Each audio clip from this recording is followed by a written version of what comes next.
Vic posega je oblik humora koji najčešće nasmijava s duhovitim oblikom, neočekivanim i smiješnim raspustima.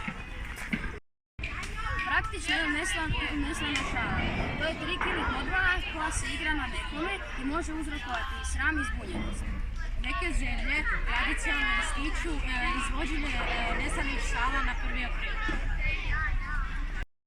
Neslane šale mogu pobuditi ljutnju, agresiju i ekstremne emocije kod djeteta, a najčešće kod odraslih smijeh.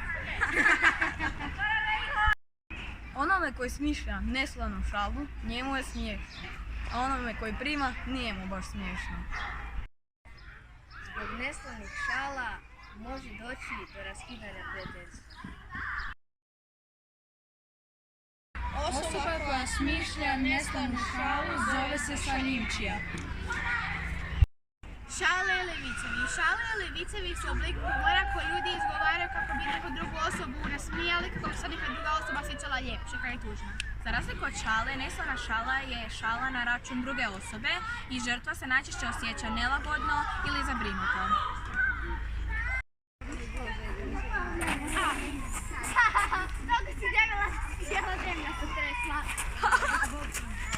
Šale su stvorene da vesele i nasmijavaju ljudi. Jer kao što kažu, smijeh je najbolji lijek. No ne prihvaćaju svi šale jednako. I ako je nama nešto smiješno, ne znači da će biti smiješno i nekome drugome. To su neslane šale koje stvarno jako mogu povrijediti. Ha ha ha, ho ho ho, ima li još slično što? Ha ha ha, ho ho ho, ima li još